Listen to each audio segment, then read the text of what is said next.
सभी मतदाताओं का बहुत बहुत धन्यवाद और आभार प्रकट करना चाहता हूं। मैं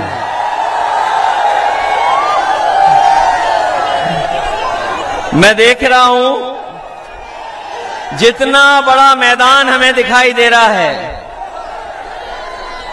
उससे ज्यादा हमें लोग चारों तरफ दिखाई दे रहे हैं। इस मैदान का कोई कोना खाली नहीं है।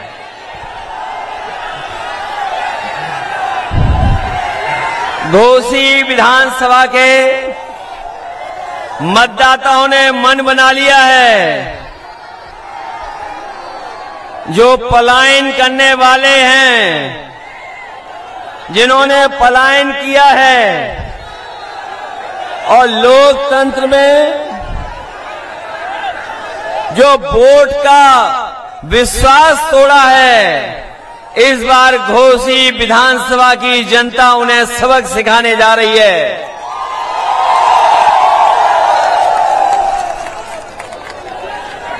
इस विधानसभा की कोई अब सुध लेगा। इस विधानसभा की सुध लेने वाला अगर कोई है तो वो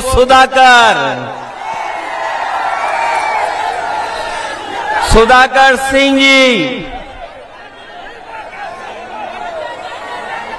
ये आम लोगों के प्रत्याशी हैं, आपके प्रत्याशी हैं, आपके बीच के हैं। ये चट्टी चौराहे पर जहां चाहो वहां रोक लो, ऐसे नेता हैं, आपके बीच के हैं, जिन्होंने मतदाताओं को धोखा दिया था। उनको सबक सिखाने के लिए ये जो जन समर्थन दिखाई दे रहा है, ये बता रहा है कि सुधाकर सिंह इस बार ऐतिहासिक वोटों से जीतने जा रहे हैं। मैं कई दिनों से लगातार घोसी विधानसभा में प्रचार जो हो रहा उसको देख रहा हूं। कोई नेता बीजेपी का जो मंत्री है, शायद कम ही मंत्री बचे होंगे जिन्होंने घोसी में आने का काम नहीं किया हो। घोसी में मंत्री, एक मंत्री, दो मंत्री, तीन, न जाने कितने मंत्री आए हैं। और यहां पर जितने लोग खड़े हैं वो जानते होंगे कि एक मंत्री एक किसान के हाथ को पकड़ करके खेतों में घूम रहे थे। मंत्री जी से ने पूछा कि यहां पर कौन जीतने वाला है, पहले तो ज्यादा वोटों से इस बार जिताओगे, पहले हजारों से जीते थे, इस बार उससे ज्यादा जीतेंगे। जो मंत्री किसान का हाथ पकड़े जा रहे थे, उन्हें लगा कि किसान उनके धोखे में आ जाएगा, उनके जुमलों में फंस जाएगा। लेकिन मैं बधाई देना चाहता हूं उस पत्रकार को, मंत्री जी के जाने के बाद, जिन्होंने हाथ पकड़ करके अपने खेतों में घुमाया था। जब पत्रकार साथी ने पूछा कि कौन जीतेगा यहां से, वो गरीब किसान गांव में रहने वाला हमारा, उसने कहा कि सुधाकर यहां से हजारों वोटों से जीत करके जाने वाले हैं। ये मंत्री अपनी उपलब्धि नहीं बता रहे। जिस मंत्री ने किसान का हाथ पकड़ा था, तमाम मंत्री आ रहे हैं धोखा देने, अपनी उपलब्धियां नहीं बता रहे यहां आकर के। वो किसान जो अपनी पैदावार की चिंता में डूबा है, उसकी फसल की कीमत कैसे मिले, ये मंत्री जो घूम रहे सरकार के, वो ये नहीं बता पाए कि डीजल सस्ता मिलना चाहिए किसान को, खाद कीटनाशक दवाई, और जब हमारे किसान की पैदावार तैयार हो जाए तो ये बीजेपी के लोग बताना भूल गए कि लाल किले से लेकर के मंचों तक कहा था कि हमारे किसान की पैदावार जो होगी उसकी आय हम दोगुनी कर देंगे। यहां हमें दिखाई दे रहे हैं या किसान, बताओ ये डबल इंजन की सरकार वालों ने किसी किसान की आय दोगुनी की हो तो बताइए। ये लोग कह रहे डबल इंजन से कुछ नहीं होता, इंजन का ड्राइवर अच्छा होना चाहिए। हमें वो ड्राइवर नहीं चाहिए इंजन का जो इंजन छोड़ करके ड्राइवर भाग गया हो। हमने अपने बीच का नेता चाहिए, हमें अपने बीच का नेता। ये लोग जो दूर दूर से घोसी में चल करके आए हैं, उनकी भाषा आपने सुनी होगी विरोधियों की। विरोधी न जाने क्या क्या कहने लगे हैं। जो विरोधियों की भाषा बदली है वो इसीलिए बदली है कि यहां का किसान, यहां का गरीब, यहां का नौजवान सब जाति धर्म तोड़ करके साइकिल के साथ और समाजवादी पार्टी के प्रत्याशी सुधाकर सिंह के साथ खड़े दिखाई दे रहे हैं।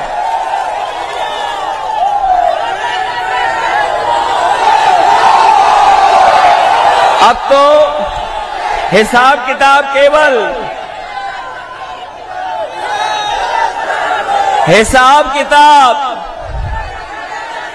इस बात का नहीं है। हिसाब किताब तो बीजेपी को दिल्ली की 10 साल की सरकार और उत्तर प्रदेश की 6 साल की सरकार का देना है। बताओ घोसी की जनता इन 16 सालों में क्या आपको कोई सुविधा दे पाई है? बीजेपी के नहीं दे पाई है। अगर बीजेपी के लोगों ने सुविधाएं दी होती तो आज इतनी मंत्रियों की फौज उन्हें नहीं उतारनी पड़ती। यहां पर इतने जो मंत्री आए हैं वो अपना काम नहीं बता रहे, वो कुछ और इंतजाम में लगे हुए हैं। अकेले में जाकर के कुछ और इंतजाम कर रहे हैं। बताओ इंतजाम को जो इंतजाम कर रहे हैं कहीं उसके धोखे में तो नहीं आ जाओगे आप लोग? चुनाव से पहले ये जनता में जब हार गए हैं तो प्रशासन को आगे कर देंगे। ये प्रशासन के लोग चुनाव लड़ना चाहते हैं, लेकिन हमें पता है घोसी की बहादुर जनता है, ये प्रशासन से तो नहीं घबरा जाएगी। अगर आपको मुकाबला भी करना पड़े तो अपने वोट के अधिकार के लिए मुकाबला करना, क्योंकि घोसी विधानसभा का संदेश केवल उत्तर प्रदेश के लिए नहीं है। घोसी विधानसभा के एक एक वोट का संदेश देश में जाने वाला है, क्योंकि देश में कहीं और चुनाव ऐसा नहीं होने जा रहा है। कम से कम ये संदेश घोसी की जनता दे कि जिन्होंने कोई काम नहीं किया है,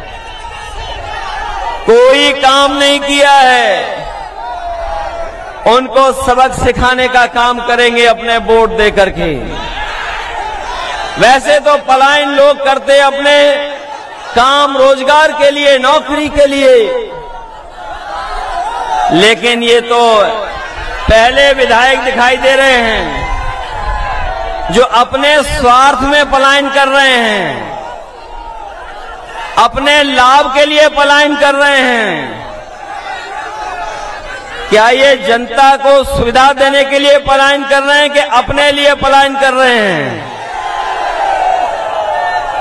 ये अपने लिए इसलिए कर रहे हैं क्योंकि ये अपना स्वार्थ देख रहे हैं। जो अपना स्वार्थ देख रहे हैं वो आपके जीवन में बदलाव नहीं ला सकते। अगर इन्होंने जीवन में बदलाव लाते आपके, तो कहीं न कहीं आपको सुविधाएं देते। ये सरकार ऐसी है जहां गरीब को इलाज नहीं मिल पा रहा है, दवाइयां नहीं, अस्पताल में चले जाओ तो डॉक्टर देखने वाले नहीं हैं। जो कुछ है गरीब को अपने हाल पे छोड़ दिया। जो एम्बुलेंस चली थी आपकी सरकार में, उस एम्बुलेंस को भी बर्बाद कर दिया।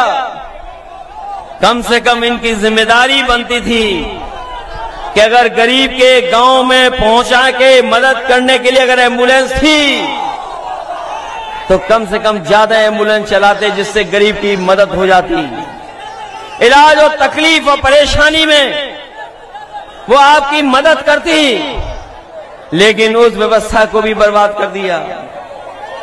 ये जो बिजली भी आ रही है आपके बीच में, केवल चुनाव के लिए आ रही है। और जो बिजली आ भी रही है, जिनके यहां मीटर लग गए, बताओ कितने का बिल आ रहा है आपके यहां पर? बिल आ रहा हजारों का। और अगर बिल नहीं दे पा रहे हो तो नोटिस आ रहा है साथ साथ। नोटिस। और महंगाई कहां पहुंच गई है? जो कभी फ्री दिया था सिलेंडर, बताओ आज उस सिलेंडर की कीमत क्या है? कीमत कहां पहुंच गई? जो आप सामान बाजार से खरीद रहे हैं, बताओ हर सामान महंगा हो गया कि नहीं महंगा है? ये बीजेपी के लोग गरीब की जेब से पैसा निकाल करके अमीरों की तिजोरी भरने का काम कर रहे हैं और जो सुविधाएं गरीबों को मिलनी चाहिए उन सुविधाओं को छीनने का काम कर रहे हैं। क्या घोसी की विधानसभा इतिहास बनाने जा रही कि नहीं जा रही? बताओ आप। ऐसा चुनाव शायद ही उत्तर प्रदेश में देखने को मिला होगा, जहां पर समाजवादी पार्टी के प्रत्याशी के लिए जाति धर्म से लेकर के सब सीमाएं टूट गईं। अगर जाति धर्म की सीमाएं टूटी हैं तो दलों के भी सब बंधन टूट गए। जो दल कभी हम लोगों के खिलाफ थे, आज सब दल समर्थन कर रहे हैं समाजवादी पार्टी का। हम उन दलों को बधाई देते हैं कि जो समाजवादी पार्टी के साथ खड़े होकर के समाजवादियों का साथ दे रहे हैं। कि ये महत्वपूर्ण लड़ाई है, कोई छोटी बड़ी लड़ाई नहीं है। ये बड़ा फैसला होगा आपका, और ये ऐसा फैसला है जो देश की राजनीति में भी बदलाव लाएगा। जब से समाजवादी और देश के दल एक हो गए, जब से इंडिया गठबंधन बना है, लोग घबराए हुए हैं कि इंडिया गठबंधन कैसे बन गया। न केवल गठबंधन से घबराए हुए हैं, बल्कि जो सवाल उठाए जा रहे हैं कि जब तक जाति जनगणना नहीं होगी तब तक हम सबका साथ सबका विकास नहीं कर पाएंगे। ये जो लोग सबका साथ की बात कर रहे हैं, वो सबके बीच में गैर बराबरी नहीं खत्म करना चाहते। और जब तक गैर बराबरी नहीं खत्म होगी, जब तक जाति जनगणना नहीं होगी, तब तक हम समाज में बराबरी कैसे लाएंगे। इसलिए समाजवादी पार्टी और समाजवादी पार्टी के हमारे साथी जो सपना देखा था बाबा साहब भीमराव अम्बेडकर जी ने, जो सपना देखा डॉक्टर राम मनोहर लोहिया जी ने और जो संघर्ष का रास्ता दिखाया नेताजी ने, उसी रास्ते पे चल करके हम लोग उस प्रदेश और देश में बदलाव लाना चाहते हैं। जो लोग समझदार होंगे, जो अखबार पढ़ते हैं, वो जानते होंगे कि बीजेपी की सरकार लगातार संविधान की धज्जियां उड़ा रही है। जो संस्थाएं संवैधानिक हैं, जिन संस्थाओं से हमें न्याय की उम्मीद है, उन संस्थाओं को भी ये हस्तक्षेप कर करके बर्बाद करना चाहते हैं। इसलिए ये घोसी का चुनाव जहां केवल एक विधानसभा का है, लेकिन ये संदेश पूरे देश में देने जा रहा है, पूरे देश को संदेश देगा। बीजेपी कितने भी हथकंडे अपना ले, लेकिन जनता के सामने कोई चीज टिक नहीं सकती है। अगर जनता ने मन बना लिया तो जनता के फैसले को कोई बदल नहीं सकता। इसलिए जहां ये संवैधानिक संस्थाओं को बर्बाद कर रहे हैं, संविधान की धज्जियां उड़ा रहे हैं, लोकतंत्र को खत्म करना चाहते हैं, वहीं जहां पर नौकरी और रोजगार का इंतजाम हो जाना चाहिए, उन नौकरी रोजगार को भी नहीं बढ़ावा दे रहे हैं। क्या आपने नहीं सुना था? प्रदेश के मुख्यमंत्री सदन में कह रहे थे कि हमने 100 में सबको नौकरी दे दी, केवल 4 बेरोजगार हैं। बताओ कोई बीजेपी के इन आंकड़ों पे भरोसा कर लेगा कि जहां ये कहते हो कि हमने सबको नौकरी रोजगार दे दिए, 100 में केवल 4 रोजगार बचे हैं। ये इनके आंकड़े कहते हैं। जब हम उनसे पूछते हैं कि 15 साल से ऊपर वाले नौजवान जो पढ़ना चाहते हैं, लिखना चाहते हैं, उनके रोजगार नौकरी का इंतजाम हो जाए, तो सरकार न जाने किस तरह की बात करती है। आज देश में और दुनिया में सबसे ज्यादा 15 साल से ऊपर वाली आबादी अगर कहीं दिखाई दे रही है तो वो आपके उत्तर प्रदेश में दिखाई दे रही है, जिसकी पढ़ाई की, नौकरी की, रोजगार का इंतजाम क्या होगा। लेकिन ये बीजेपी के लोग उनके भविष्य को अंधकार में डालना चाहते हैं। अभी जो जानकारी मिली है, 3000 प्राइमरी स्कूल ऐसे हैं जहां पर एक भी गरीब बच्चे ने दाखिला नहीं लिया, एडमिशन नहीं लिया है। 3000 ऐसे स्कूल हैं जिनमें कोई एडमिशन नहीं मिला, कोई लेने नहीं गया एडमिशन। क्या कोई कल्पना कर सकता है कि सरकारी स्कूल में बच्चे पढ़ने नहीं आ रहे हों, और अगर बच्चे पढ़ भी लें तो उनके पास नौकरी नहीं है, रोजगार नहीं है। मैं लखनऊ से चल करके घोसी तक आया हूं। जो लोग कहते थे कि 33 लाख करोड़ उत्तर प्रदेश में निवेश होने जा रहा है पैसा, मुझे ये बीजेपी वाले बताएं, लखनऊ से लेकर के घोसी विधानसभा तक और घोसी विधानसभा के आखिरी बॉर्डर तक और यूपी की सीमा तक अगर कहीं एक भी कारखाना लगा हो तो बता दो हमें। अगर एक भी फैक्ट्री लगाई हो इन्होंने तो बता दो। ये तो कहते थे कि 33 लाख करोड़ रुपए का निवेश हुआ है। लखनऊ से लेकर के घोसी और घोसी विधानसभा से लेकर के आखिरी बॉर्डर यूपी के, अगर एक भी कहीं कारखाना इन्होंने लगाया हो तो बता दो हमें। अगर सबसे बड़ी सड़क लखनऊ से और आपके गाजीपुर तक कोई दिखाई दे रही है तो वही पूर्वांचल एक्सप्रेसवे दिखाई दे रहा है, कोई दूसरा बड़ा प्रोजेक्ट नहीं दिखाई दे रहा है। समाजवादियों ने बनाया होता तो आपको कहीं झटका नहीं लगता। इन्होंने बनाया, लेकिन उसको पूर्वांचल का सबसे बेहतर सड़क होती, जो पूर्वांचल को विकास के रास्ते से जोड़ता, लेकिन वही आधा अधूरा वैसा ही छोड़ दिया। कोई मंडी नहीं बनी। अगर मंडी बनी होती तो हमारे किसानों की पैदावार को हम लोग कीमत दे सकते थे। कोई मंडी नहीं बनी।